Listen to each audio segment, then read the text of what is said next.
मैं अयोध्या नरेश दशरथ पुत्र एवं प्रभु श्री राम का अनुज लक्ष्मण महापंडित महाज्ञानी रावण को गुरु रूप में सादर प्रणाम करता हूं।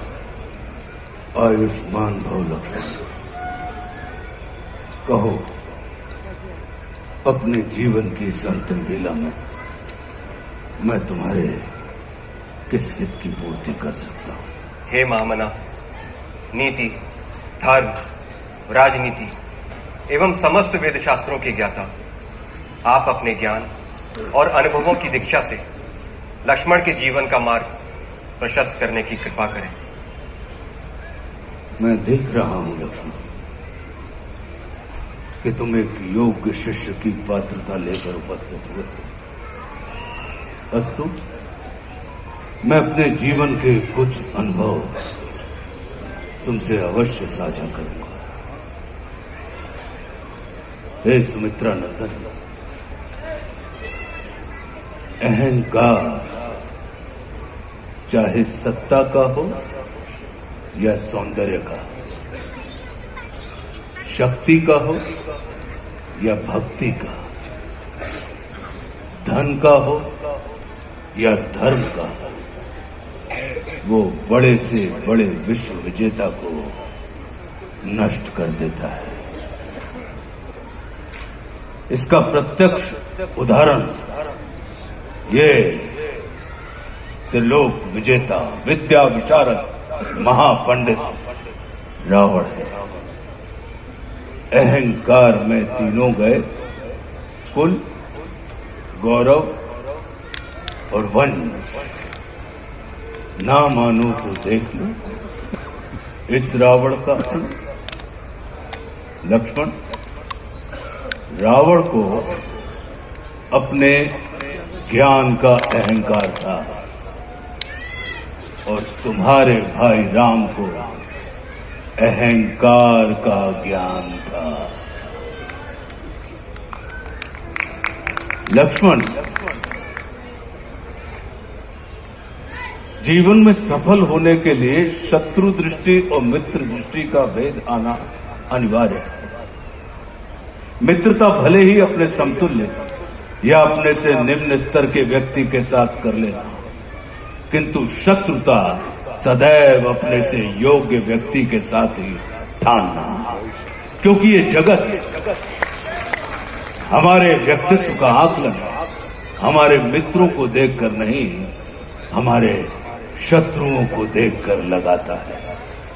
जितना बड़ा और गरिमापूर्ण हमारा शत्रु होता है, उतने ही बड़े और गरिमापूर्ण की ख्याति को हम प्राप्त होते हैं। देखो ना, इस जगत ने जो कुछ राम से जुड़कर प्राप्त नहीं किया, उसे रावण ने राम से लड़कर प्राप्त कर लिया। लक्ष्मण, वे हमारे शत्रु ही होते हैं जो हमारे अंदर सुप्त पड़ी हुई ऊर्जा को जागृत करने का कार्य करते हैं।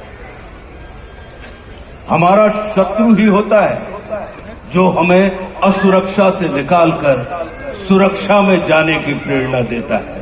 वो हमारा शत्रु ही होता है जो हमें अपने सीमित वृत्त से निकालकर अपने वृत्त को असीमित करने की प्रेरणा देता है।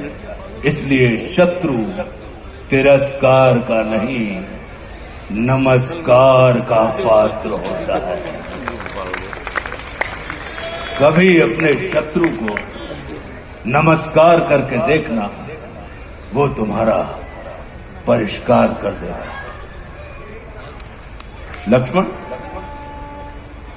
जैसे शरीर को संचालित करने वाला मस्तिष्क आकार में शरीर से बड़ा नहीं होता, गज को संचालित करने वाला अंकुश आकार में गज से बड़ा नहीं होता, वैसे ही व्यवस्था को संचालित करने वाले व्यवस्थापक को कभी भी व्यवस्था से बड़ा नहीं होना चाहिए। ये सारा नीति ज्ञान तुम्हारे भाई श्री राम तुम्हें स्वयं दे सकते थे, किंतु उन्होंने तुम्हें मेरे पास भेजा। जानते हो क्यों? लक्ष्मण, मेरी संस्कृति असुर की है, लेकिन मैं प्रकृति से एक तपस्वी हूं, साधक। और किसी भी व्यक्ति को अपने अंतिम समय में अपनी संस्कृति के अनुसार नहीं, अपनी प्रकृति के अनुकूल कर्म करने चाहिए, तब उसे मृत्यु नहीं, मुक्ति प्राप्त होती है। और राम रावण को मारना नहीं, तारना चाहते हैं। तभी तो उन्होंने मेरे अंतिम समय में मेरी प्रकृति के अनुकूल उपदेशात्मक कर्म करवाकर मेरी मुक्ति के मार्ग को प्रशस्त कर दिया। आने वाले समय में ये जगत कहेगा कि त्रिलोक विजेता, विद्या विशारद, महापंडित रावण की पराजय का एकमात्र कारण है कि उसके पास लक्ष्मण जैसा भाई नहीं था। लेकिन इस जगत को ये स्मरण रखना चाहिए कि लक्ष्मण जैसा भाई प्राप्त करने के लिए व्यक्ति को रावण नहीं, स्वयं राम बनना पड़ता है। सदैव अपने भाई राम के अनुगामी रहना।